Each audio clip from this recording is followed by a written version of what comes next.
नमस्कार मंडळी, डिम्पल्स किचनमध्ये तुमचे मनापासून स्वागत आहे। रक्षाबंधन येतंय तर आपल्या लाडक्या भावांसाठी काहीतरी गोड तर झालेच पाहिजे। तर आज आपण रक्षाबंधन स्पेशल रेसिपी बघणार आहोत, ते म्हणजे खोबऱ्याची वडी। तेही एकदम परफेक्ट प्रमाणासहित आणि नेहमीपेक्षा थोड्या वेगळ्या पद्धतीने। तर चला रेसिपीला सुरुवात करूयात। त्याआधी माझ्या रेसिपीज तुम्हाला आवडत असतील तर चॅनेलला नक्की सबस्क्राइब करा। आता रेसिपीकडे वळू। खोबऱ्याची वडी बनवण्यासाठी इथे मी 1 वाटी ओले खोबरे खवून घेतले आहे। त्यानंतर अर्धा वाटी साखर, आता इथे बरोबर एक मोठ्या नळाचा 1 वाटी किस भरला आहे। त्यासाठी इथे मी त्याच वाटीच्या प्रमाणाने अर्धा वाटी साखर घेतली आहे। समजा जर या वाटीने 2 वाटी नारळाचा किस तुम्ही घेतला असेल तर त्याच वाटीने 1 वाटी साखर असे प्रमाण घ्यायचे आहे, म्हणजे वडी एकदम बरोबर गोडीला होते। त्यासोबत इथे मी एक लहान बीट किसून घेतले आहे। मोठे बीट असेल तर अर्धे घेतले तरी चालेल।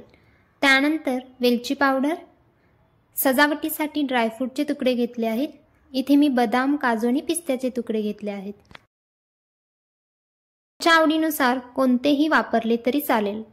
आणि या चमच्याने सायसकट 4 चमचे दूध घेतले आहे।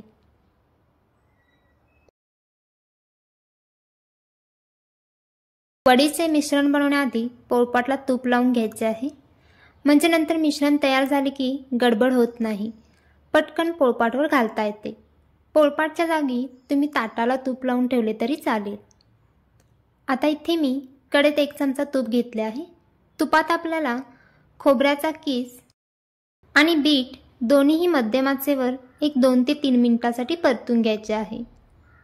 दोन्हीही एकदमच परतून घ्यायचे आहे, वेगवेगळे परतत बसण्याची काहीही गरज नाही।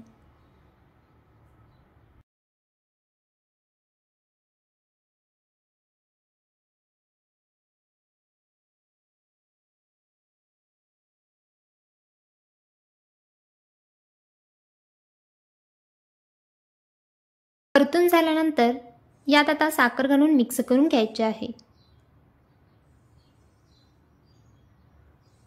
त्यासोबत दूध आणि वेलची पावडर घालून सगळे छान असे मिक्स करून घ्यायचे आहे।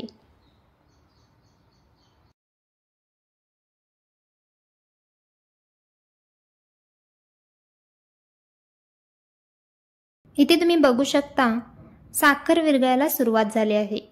जसजसे साखर विरघळेल तसतसे हे मिश्रण पातळ व्हायला सुरुवात होते। तर मिश्रणातील सगळे पाणी शोषले जाऊन मिश्रण घट्टसर होईपर्यंत आपल्याला मंद आचेवर हे मिश्रण सतत परतत राहायचे आहे।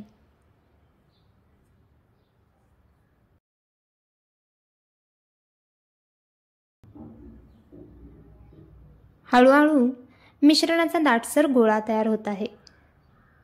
अशा पद्धतीने मिश्रणाचा घट्टसर गोळा तयार झाला म्हणजे आपले वडीसाठी मिश्रण तयार आहे।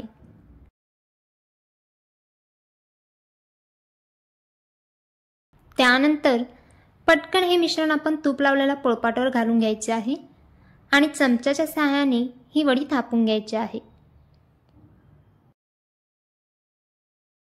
इथे तुम्ही वाटीने ही वडी थापून घेतली तरी चालेल। अशा पद्धतीने मी चमच्याच्या सहाय्याने ही वडी अशी थापून घेत आहे।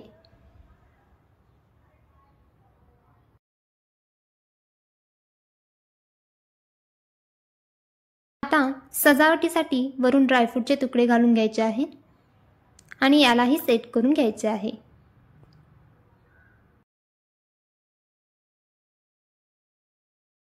त्यानंतर मिश्रण गरम असतानाच त्याचे अशा पद्धतीने काप पाडून घ्यायचे आहेत। मिश्रण गार झाले की त्याच्यानंतर व्यवस्थित काप पडत नाही, त्यामुळे गरम असतानाच अशा पद्धतीने त्याचे काप पाडून घ्यायचे आहेत।